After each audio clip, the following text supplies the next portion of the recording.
Hello guys, good morning. Nagbe-video na naman ako guys kasi mayroon naman akong i-share sa inyo. Nagkuha ako ng malunggay. So ang gawin ko sa malunggay, ilaga ko siya ng 1 minute and 30 seconds. Kasi gawin natin juice. Gagawa ko ngayon ng juice guys, malunggay mansi juice. So lagain na natin. Konti lang ang tubig natin yan. Kasi habang lang mamain natin ng tubig na malamig.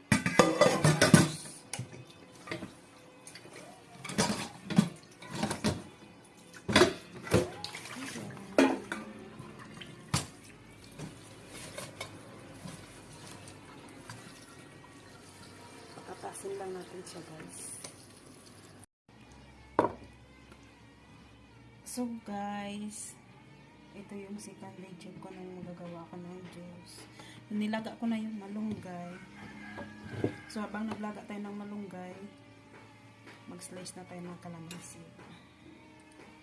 Maganda kasi ito siyang i-partner kasi pareha silang vitamin C. Kasi alam nyo guys, ang dami ko ng pimples.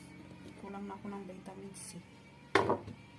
Tapos ang dami ko ng mga blackheads. Pangit na ng mukha ko. Kaya kailangan ko ng vitamins.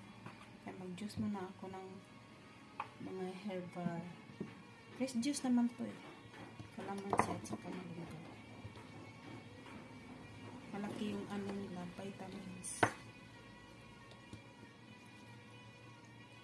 And still.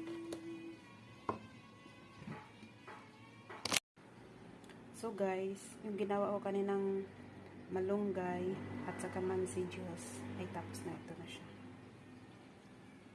Pero siyempre, una tayong titikim kung masarap bago natin patikim sa iba, diba? Kasi ginawa ko to, ipatikim ko sa mga amo ko. Masarap guys, promise. Try nyo.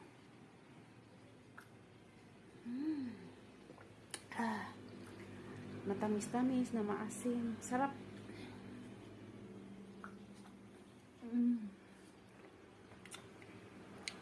Sarap. Sarap ng kalamansi.